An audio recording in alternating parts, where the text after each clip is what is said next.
복된 소식 아름다운 소리 AM 1590kHz 시카고 기독교 방송입니다.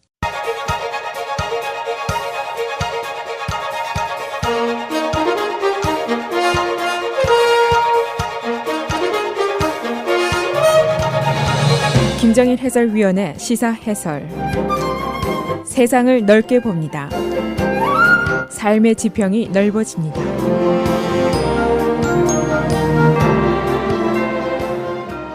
시사해설입니다. 미국 경제가 최근에 계속해서 호조를 보이고 있습니다. 연일 미국 증시가 기록을 갱신하면서 활황 속에 있고 7월의 고용 증가라든가 실업률도 모두 좋습니다. 그리고 외국 기업들의 미국 투자도 계속이 되고 있고 그런 상황입니다. 트럼프 대통령의 지지도가 바닥세이고 의회가 휘청거리고 러시아 수사가 어떻고 해도 거의 모든 경제 수치는 호조를 가리키고 있습니다. 그러나 월스트리트이 메인스트리트이 아니다라는 이야기가 있습니다. 다우존스가 아무리 호조를 보인다고 하더라도 증시에 투자를 한 푼도 하지 못하는 서민들이 미국 전체의 절반이나 됩니다. 그러니까 돈이 여유가 있어서 증시에 투자한 사람들의 희소식일 뿐 나머지에게는 그림의 떡이 아니냐 그런 의견도 있습니다. 근로자들의 임금이 중요한데 한마디로 지지부진합니다. 그래서 미국 경제의 명암 계속해서 있는 자와 없는 자의 구별을 확실하게 그리고 있습니다. 오늘은 미국 경제 현황이 어떤지, 또 경제 호조에 얽히는 명암은 어떤 것인지, 또 가을에 다가올 경제의 중요한 소식들은 어떤 것인지 설명해 드리겠습니다. 현실적으로 미국의 경제는 거의 전 분야에 걸쳐서 호조입니다. 증시가 연일 최고치를 기록을 하고 있습니다. 지난주에 다우존스가 22,000포인트를 넘어섰습니다.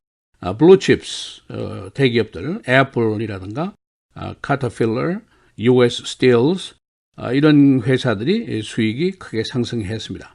그리고 인플레이션 상승 요인도 안정이 되어 있고 금리, 물가 모두 안정 상태입니다. 그리고 소비자들의 자신감 지수도 건강한 상태로 남아 있습니다. 이 노동부가 지난 주말에 발표한 7월의 고용 실적 20만 9천 건 증가입니다. 6월에 이어서 계속 호조를 보이고 있는데 실업률은 4.3%로 하향이 됐습니다. 2001년 이후에 최고로 좋은 기록입니다. 지난 6월의 고용 실적이 22만 2천 건이었었는데 실업률은 4.4%였습니다. 그러니까 한 달 만에 경제가 더 개선이 됐다고 볼 수가 있고 고용시장의 개선은 계속해서 긍정적입니다. 게다가 지난주에 토요타 그리고 마즈다가 미국에 거금을 투자해서 공장을 짓겠다라고 발표를 했습니다. 이로 인한 고용 증가가 4,000명 정도로 예상이 됩니다. 트럼프 대통령에게는 그야말로 큰 낭보라고 볼 수가 있습니다.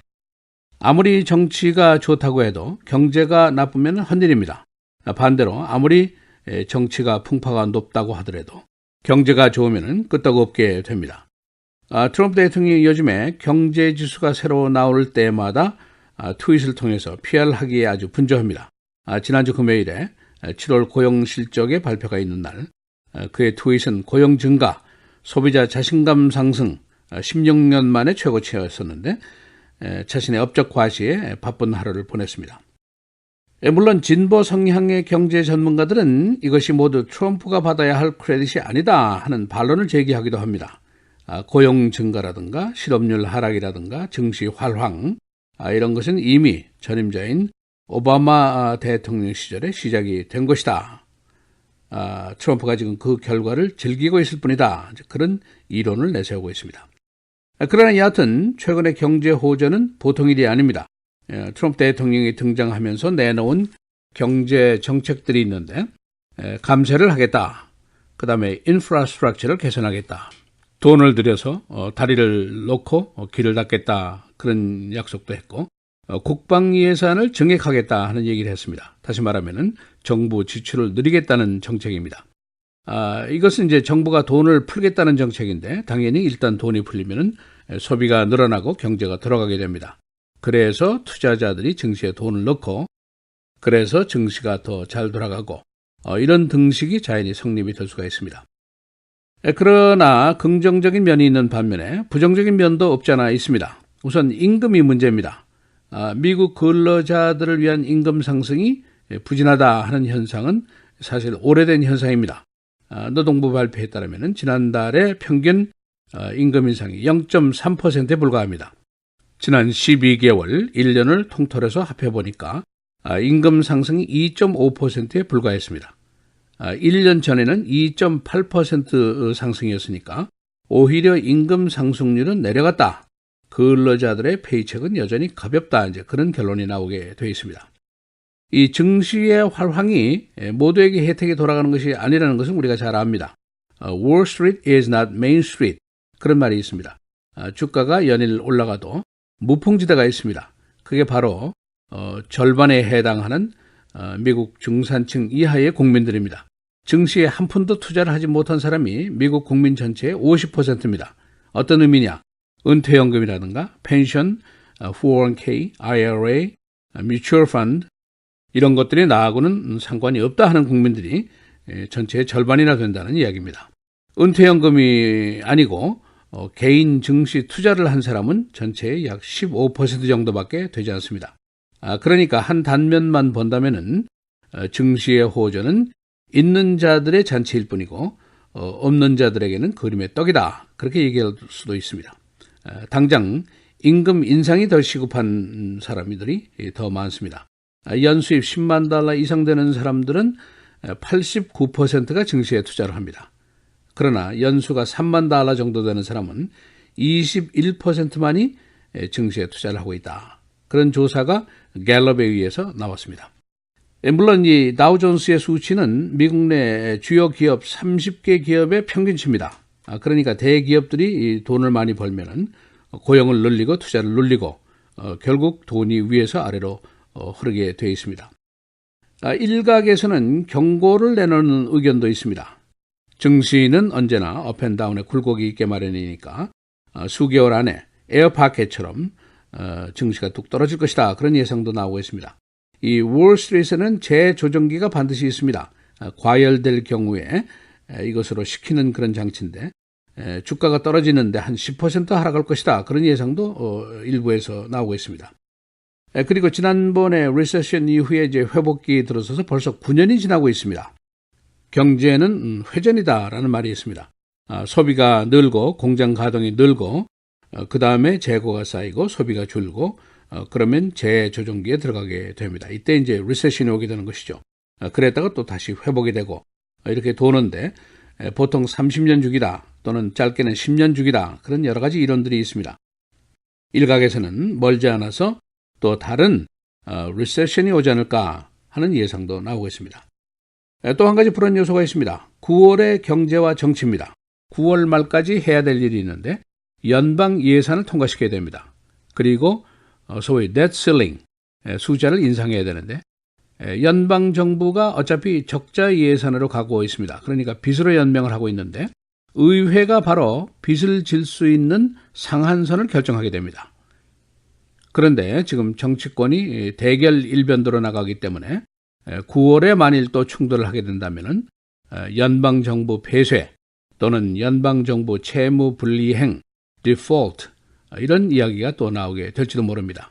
2013년도에 정말 정부 폐쇄가 된 적이 있습니다. 16일 동안 240억 달러가 날아간 적이 있었습니다. 시사해설 김정일입니다.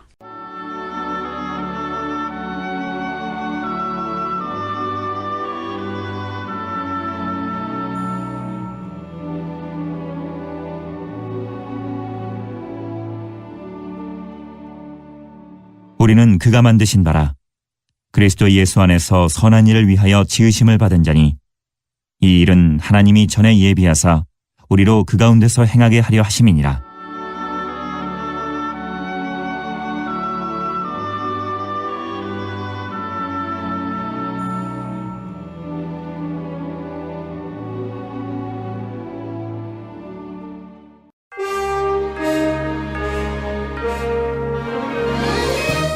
헤드라인 뉴스입니다. 미국의 경제가 호조를 계속 보이고 있습니다. 지난주에 다우존스가 22,000포인트를 넘어섰고 고용 증가가 7월에 20만 9천 건을 기록했습니다. 실업률은 4.3%, 블루칩스 대기업들의 기업 수익도 크게 증가했습니다. 그러나 근로자들의 임금은 연간 2.5% 증가에 불과했습니다. 마이크 펜스 부통령이 언론들의 그의 대선 출마 가능성 보도에 대해서 반발했습니다. 그는 2020년도 대선에 출마하지 않겠다고 말했습니다. 공화당 내 일부 상원의원들은 트럼프 대통령의 정치적인 난조가 계속되자 은연중에 차기 대선 출마를 저울질하고 있다고 주요 언론들이 보도했습니다. 미국이 동유럽 국가들과 10일 동안 대대적인 합동 군사 훈련을 벌였습니다. 이는 러시아의 이 지역 군비 증강에 대한 경고성 훈련입니다. 러시아는 최근에 동유럽 국경 쪽으로 군사 배치를 크게 늘렸습니다. 북한이 미국의 경제 봉쇄에 대해서 보복하겠다고 경고했습니다. 미국 주도로 지난 주말에 유엔 안보리는 15대 0으로 북한에 대한 경제 봉쇄안을 통과시켰습니다. 이는 약 10억 달러에 달하는 북한의 수출을 억제하는 안입니다. 노스웨스턴 유니버시티 대학 교수의 살인사건, 2명의 살인 용의자가 오늘 캘리포니아 법원에 출두하게 됩니다. 이들은 도주 중에 캘리포니아에서 체포됐습니다. 변호인 측은 이들이 범행 지역인 시카고로 와서 재판을 받게 될 것이라고 말했습니다. 용의자 2명은 26살 난 남자를 아파트에서 칼로 살해한 혐의를 받고 있습니다. 라머 매뉴얼 시카고 시장이 오늘 연방 법무부를 제소하게 됩니다. 이 매뉴얼 시장은 연방 법무부의 공공안전기금 지급 중지 조치가 위헌이라고 주장하고 있습니다. 법무부는 시카고시가 불법 이민 추방 업무에 협조하지 않는다는 이유로 230만 달러의 연방기금 지급을 중단시켰습니다. 오바마 대통령 센터 부지에 조성되는 타이거 우즈 골프 코스에 반발하는 의견이 나왔습니다. 조류 보호 시민단체입니다. 이들은 센터 부지인 잭슨 팍에 서식하는 300종의 조류들이 피해를 받게 될 것이라고 주장했습니다. 잭슨 팍에는 연간 수백만 마리의 조류들이 서식하고 있습니다. 전 베어스의 쿼터백인 제이 카틀러가 마이애미 돌핀스로 가게 됩니다. 그는 1년 동안 $10,000,000를 받고 돌핀스와 계약을 한 것으로 알려졌습니다. 그는 팍스 스포츠와 방송 해설가로도 활약할 것으로 알려졌습니다. 날씨입니다. 오늘 흐리고 위 72도, 화요일 내일 맑고 81도, 수요일 맑고 흐리고 81도, 목요일 흐리고 비 79도, 금요일 다시 맑고 흐리고 최고 기온 77도로 예상이 됩니다.